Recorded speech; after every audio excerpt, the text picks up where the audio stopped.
Fala pessoal, tudo bem? Hoje eu vou falar sobre uma doença que, embora rara, ela precisa ter um diagnóstico precoce, porque a mortalidade é alta se a gente não trata e ela tem um tratamento específico que funciona, né? Então acaba sendo uma das doenças na nefrologia que a gente tem que saber quando ela está ali. Não dá para comer mosca não, tá? Então eu vou falar sobre a microangiopatia trombótica, em específico relacionado ao complemento. As microangiopatias trombóticas, elas são um grupo de doença bastante heterogênea. Numa ponta a gente fala de uma PTT e na outra ponta a gente fala de uma CHU atípica, né? O marco fisiopatológico ele é a lesão endotelial com trombos, né? Esses trombos acabam estourando, explodindo as hemácias que passam por ali, causando uma anemia que a gente chama de microangiopática, que cursa também com plaquetopenia. E ela tem uma etiopatogenia variável, e a apresentação clínica também é variável, vamos falar depois. E o diagnóstico que a gente tem que perseguir, tanto para fazer um diagnóstico rápido, é a PTT, quanto para excluí-la também. A nomenclatura é um pouco confusa na literatura. Inicialmente, a gente considera o grupo de doenças as microangiopatias trombóticas, que nos artigos ali em inglês vão estar como TMAs, e no espectro da doença a gente vai ter a síndrome hemolítica urêmica e no outro a púrpura trombocitopênica trombótica. A PTT, ela foi diferenciada inicialmente da CHU. A CHU que é considerada típica é aquela CHU mediada pela cigatoxina, tá? E quando a gente exclui o diagnóstico da PTT e da CHU típica, a gente acabava caindo, geralmente, num grupo de doenças que era descrito como CHU atípica, síndrome hemolítica urêmica atípica. Com o tempo, a gente foi estudando mais essas CHU atípicas aí, e a gente descobriu que a gente tem majoritariamente uma desregulação aí na ativação do complemento, e uma parte boa aí dessas CHU atípicas são consideradas, então, microangiopatias trombóticas mediadas por complemento. O nosso marco clínico, ele costuma ser uma injúria renal aguda com anemia e plaquetopenia. Todo mundo já deve ter visto isso na enfermaria, todo mundo não, mas quem tem vivência de enfermaria já teve essa experiência, né? Tá todo mundo ali em volta do paciente, na enfermaria, um monte de médico e todo mundo preocupado, falando Adams 13, um cara quer fazer plasmaféresis, o outro quer fazer culizumab, e aquilo ali é uma confusão. Então vamos organizar um pouquinho a abordagem hoje, numa situação que a gente sempre fica preocupado com injúria renal, anemia e plaquetopenia, tá? Isso tem motivo, e o motivo é a microangiopatia trombótica, tá? Os esquizócitos, eles não vão excluir. Então, se uma dessas pessoas falar para você, olha, não tem esquizócito, então não é mate. Isso aí não leve como regra, tá? Porque até, inclusive, o espectro da apresentação ele vai ser bastante variável, né? Porque no trato gastrointestinal 30% tem, sistema nervoso central 10 a 50%, inclusive fala mais a favor aí da PTT, um acometimento do sistema nervoso central. Às vezes o paciente se apresenta, inclusive, com sintoma neurológico, cardiovascular até 40%, e nota que nós estamos falando de sintomas graves. Nós estamos falando de isquemia miocárdica e hipertensão acelerada maligna, né? E nenhum acometimento desses órgãos, ele é 100% específico, isso é inespecífico. Pode acontecer na CHU típica, pode ser na atípica, pode acontecer na PTT, pode inclusive acontecer na SAF, na síndrome do anticorpo antifosfolipídio na sua variante catastrófica.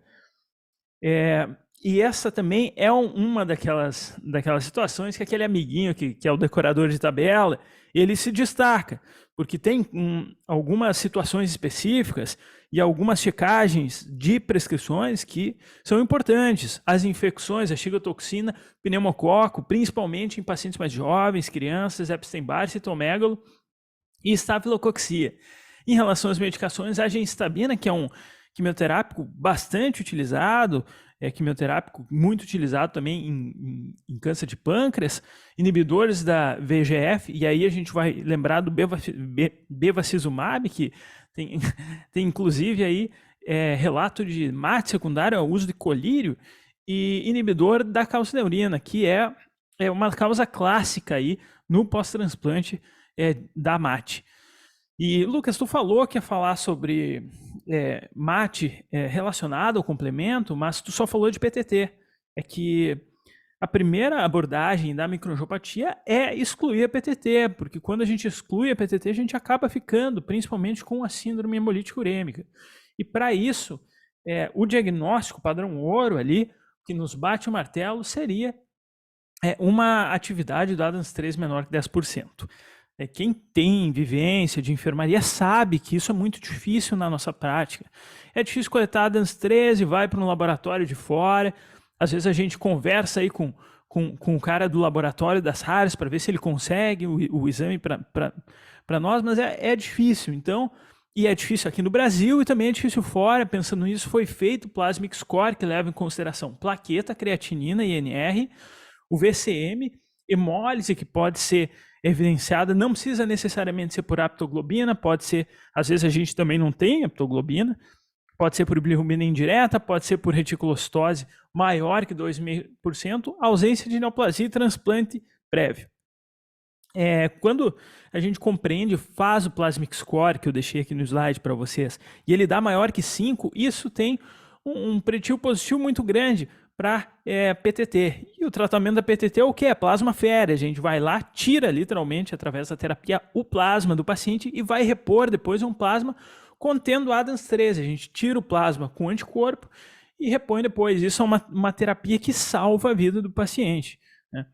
Se a gente tem um ADAMS-13 menor que 5, aí nós estamos mais para o lado da síndrome hemolítica urêmica, né? E claro, tem também um score ali no meio que a gente vai ter que avaliar, fazer a plasmaférese, enfim, avaliar também, fazer o ADAMS-13. Na prática, na grande maioria das vezes, quando a gente consegue, a gente coleta o ADAMS-13, mas muitas vezes não dá para esperar para tomar conduta, porque é um paciente onde o tratamento é life-changing, pode salvar a vida do paciente. Então, pensando em MAT mediada por complemento, a apresentação mais comum, ela costuma ser menor que 60 anos. Eu tenho uma ativação desregulada do complemento, tanto da via clássica, da via das lecistinas e da alternativa, e a MAT por complemento, mediado por complemento, infelizmente não tem um exame ali que eu vou dizer, olha só, isso aqui é o padrão ouro aqui, ela não tem só ADAMS-13, né? Porque o C3, que é o principal mediador aí, etiopatogênico, ele pode estar normal em até 50%. O que se acredita hoje é que microangiopatia trombótica mediada por complemento não é para quem quer, é para quem pode. Porque geralmente um painel genético, o paciente já vai ter alguma variante aí no complemento. Nem todas as variantes provavelmente já foram mapeadas, mas o que se acredita é que o paciente já tem alguma coisinha e aí ele tem uma segunda exposição, que é aquela teoria do second hit. E nesse contexto, se for possível, seria interessante fazer o painel genético. E aí o painel genético, ele tem vários genes, eu deixei aqui até uma tabelinha de alguns genes e as funções dos genes aí, que podem estar alterados. E, no fim das contas, eles vão ser muito importantes, porque eles podem indicar que o paciente receba a terapia por mais tempo. A gente já tem em literatura que alguns genes têm uma recorrência maior de doença se a gente parar a terapia antes de ser, sim. Então, a biópsia renal é o exame que deve ser feito sempre que possível, mas nós já conversamos que o paciente tem plaquetopenia. Então, é claro que varia muito as referências com o limite da plaquetopenia. Eu li um artigo outro dia, que foi o principal artigo que eu usei, inclusive na revisão, para essa aula, que falava abaixo de 50 mil. E acima de 50 mil podia biopsiar. Eu confesso que eu tenho medo, eu não biopsio abaixo de 100 mil. Mas a biópsia renal, se possível, ela deve ser realizada em todos os casos de suspeita. Ela mostra uma presença de trombos, que pode ser intraglomerular ou pré-glomerular. Isso pode até nos dar uma chance em relação à etiologia.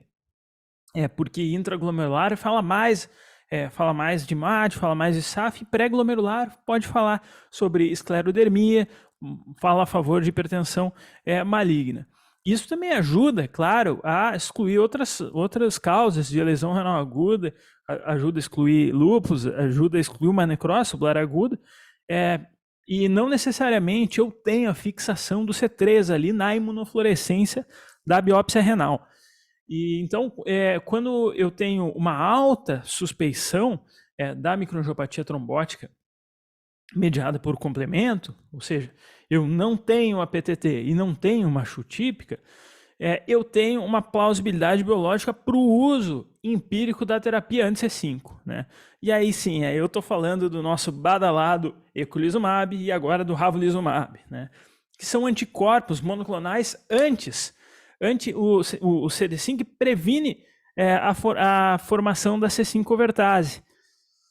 E aí, como é que eu vou fazer o acompanhamento do eculizumab? Que é uma coisa difícil. Eu vou acompanhar pelo CH50, tá? Que ele avalia um bloqueio terminal na cascata do complemento, que na MAT, mediada por complemento, tem ativação, ou então através do acompanhamento, literalmente, da mensuração sérica do eculizumab. Confesso que essa eu nunca vi, tá? Mas que deveria ficar entre 50 e 100 por ml. E aí depois eu tenho que falar sobre suspeita de falha terapêutica. Quando a gente entra com o eculizumab, mesmo assim o paciente não melhora. E a gente está falando aí de ausência de melhora na plaquetopenia, tá? Porque manter a lesão renal aguda não significa inicialmente falha terapêutica. Isso pode se dar por alguns motivos, pode ser polimorfismo no próprio C3, pode ser uma dose inadequada da terapia anti-5, e pode ser um outro processo concomitante aí com anticorpo antiplaquetário. O paciente pode ter uma síndrome de Evans associada, por exemplo, um lúpus, ou então, é claro, ir atrás de um outro diagnóstico, uma supressão medular, algum outro fármaco que esteja causando plaquetopenia. Agora, tem algumas coisas que não devem ser encaradas como falha. Isso é muito importante, tá? O DHL ele pode ficar aumentado e os esquizócitos também podem ficar aumentados por semanas, tá? E a segunda coisa é que a melhora hematológica ela vem antes da renal. O paciente pode levar semanas, meses aí até melhorar a função renal.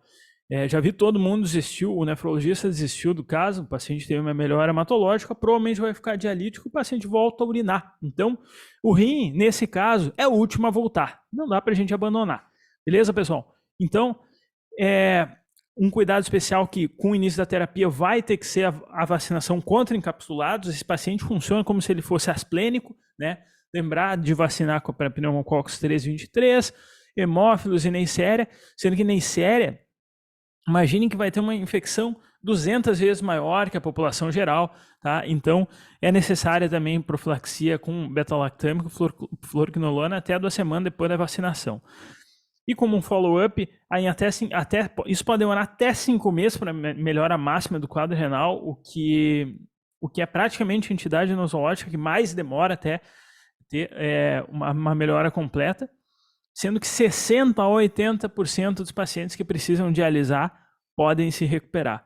Olha, pessoal, glomerulopatia, doença que acomete glomérulo, tá? Com 60% a 80% dos caras que vão para diálise melhorar, é um ótimo prognóstico desde que esteja um tratamento adequado e que seja feito num timing ótimo. Por isso que eu queria chamar a atenção para vocês.